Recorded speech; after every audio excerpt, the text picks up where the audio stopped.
Welcome to CEO Money. I'm Michael Yorba. I'm here with Wade Myers, Boldmore Growth Partners. And we're going to talk about how force multiplier is applied to business strategies. And Wade, please bring it out for us. Thank you for being here. Sure. Well, and so in a typical small business environment, first of all, we must understand that most small businesses don't survive. The odds aren't good. Out of every 667 small business starts, only 10 make it to 1 million in revenue, which is generally perceived as sort of just kind of surviving, because most businesses writ large have a net income of 10%. So if you're hoping to make $100,000 a year as a business owner, having risked a lot of time, a lot of effort, and invested in assets and so forth, $1 million in revenue would suggest about $100,000 in earnings. Only 10 out of 667 reach that goal. The vast majority of the rest of them fail.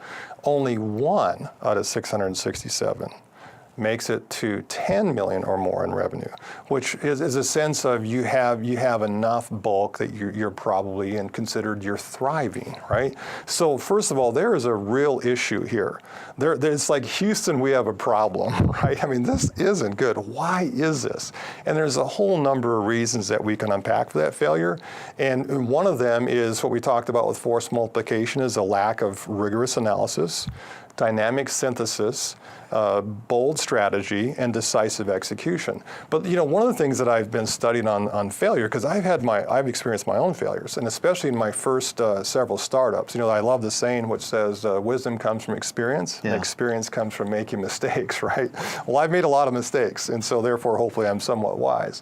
But what's interesting is a couple things. One is Antonio Damasio's research. He is literally a brain surgeon. And what Antonio saw with his brain patients, if they had damage on the emotional part of their brain, they could not make decisions. They could still compute complex math problems and solve logic puzzles, but they just could not make a decision.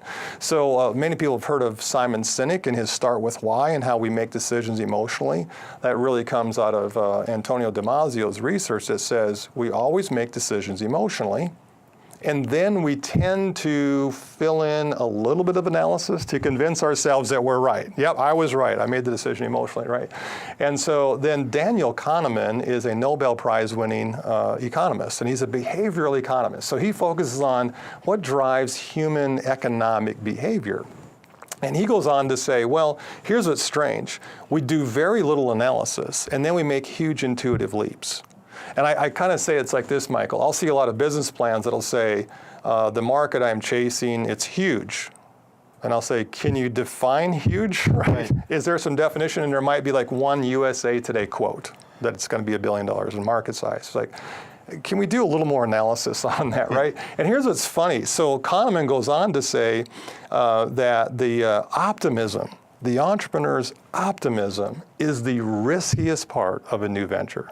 And I saw this in myself in especially my very first deal where I acquired two companies and merged them together and then struggled to survive. I was very optimistic about what I was doing. And you're kind of blinded by that. It's sort of like the new couple. Well, let's say your daughter brings a boy home, Michael. Right. And you see all the obvious flaws. She doesn't. Oh, Daddy, it'll be great, right? And that it's an emotional high of like being in love. Well, so here's a dilemma. An entrepreneur needs to be unbelievably optimistic and enthusiastic for his business, because he or she's gonna face a lot of obstacles along the way, and you need that kind of enthusiasm to carry you through the day, right? But that same optimism is one of your greatest enemies, because it basically says, like in Kahneman's words, you're blinded to the analysis. You don't wanna believe it, right? You wanna know it's gonna be a huge market, it's gonna be huge, right? And you hear that, and on the venture side, as a venture capital investor, I'll hear that in pitch sessions all the time. An entrepreneur will be pitching me and say, it's going to be huge, it's going to be great, it'll all work out, we've got a great team. And you kind of recognize, okay, that's very dangerous, because that's an optimism. So entrepreneurs fall in love with their idea, they have passion for what they're doing, and they launch.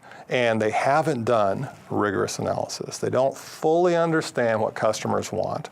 They don't fully understand all the competition out there. Usually you completely underestimate all of the alternatives, right? All the substitutes for what else customers could buy, and how expensive it is to go to market. Don't have a good go-to-market strategy.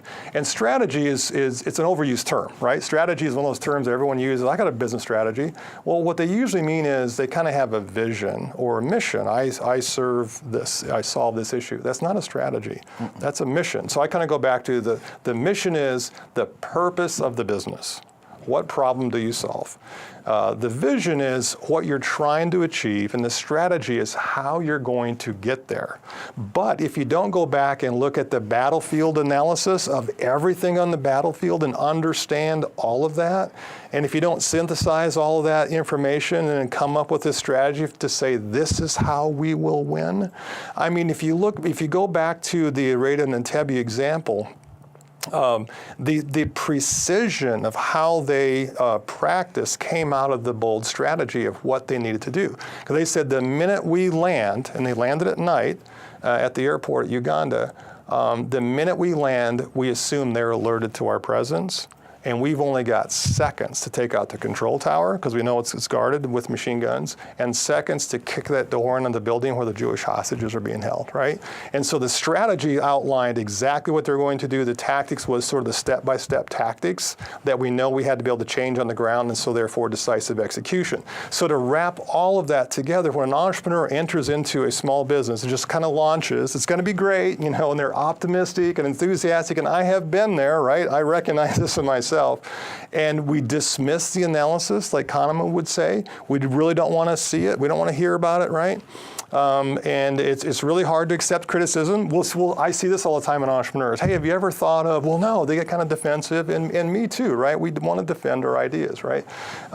We're not doing the analysis, we're not synthesizing, and we haven't created a strategy, and then we just struggle with execution as a small business owner, right? And we're just kind of every day, it's just fighting the fires, because we're not using the force multiplication of all of this, the frameworks and the tools that we should be in order to properly position us for success. Right. What else did you want to bring out in today's segment? Oh, so in terms of how to, now, can you improve the odds? So every 667 starts only turns into one company over 10 million? I would say absolutely. So we've seen at Boldmore's, our average client results is doubling their earnings and equity value each and every year. So it's a dramatic improvement when we dive in and say, let's analyze, let's synthesize, let's create a strategy, and then let's execute. And so it's not an easy journey, because you're kind of telling the entrepreneur your baby's ugly, right?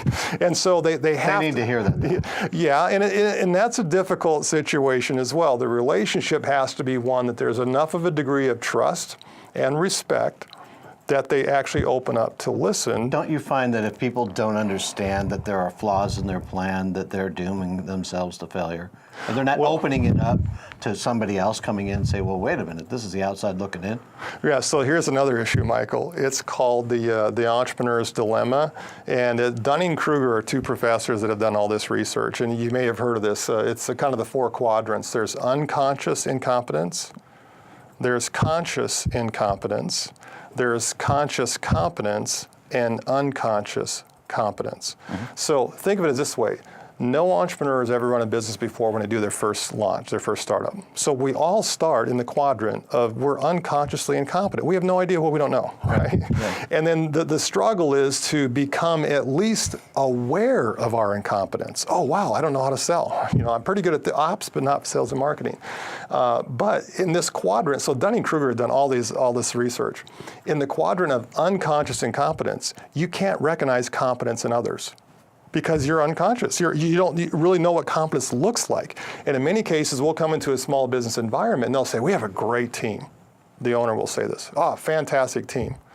And if you've been around a lot of teams, and I've acquired over 100 businesses and invested in quite a few, et cetera, when you've been around a little bit and you have a better perspective for what quality is, like, hey, what's a real quality CFO look like, right? A chief financial officer. Mm-hmm. And so Entrepreneurs need to force themselves out of that quadrant into being aware and admitting their flaws and weaknesses. And once they're humble enough, and for me, I was on the same journey. I had to humble myself to say, this isn't working. What is going on? And then really analyzing and digging in to go, why did I make this mistake? Why didn't I look at that? You know what I mean? And so now, okay, at least we're conscious of our incompetence. Now we're much more open to advice. Now we're much more open to listen to someone saying, can I give you some advice on this, right? And maybe even be willing to pay for it, and to start to recognize competence in others to go, wow, yeah, that's a really good point. And the idea then is to move over into conscious competence to where you're starting to get really good at this, right? And then unconscious competence is the ultimate goal. You're so good, it's intuitive. You just know exactly how to make decisions, not even really aware of it, right? But here's the problem with small business owners. Our business grows. So what it took to succeed at $1 million in revenue is not what it takes to succeed at 5 or 10 million. So as we grow the business, we're constantly pushed over into the unconscious incompetence. Oh, I had no idea, And so it's this constant moving around where you kind of need a different team, different advice, a different strategy at every level, and to be really aware of this issue of kind of the Dunning-Kruger effect, or the entrepreneur's dilemma, where the more successful you are, the more unconsciously incompetent you'll be, and yet it's a struggle to survive. There is no such thing as momentum in business, and the whole market is dynamic. It's changing, right? And so that's right. It's a very difficult situation. Brilliant. Great words of wisdom. All right, you've been watching CEO Money with Michael Yorba. Thanks for joining. Don't forget, like us on Facebook, follow us on Twitter, and subscribe to our YouTube channel.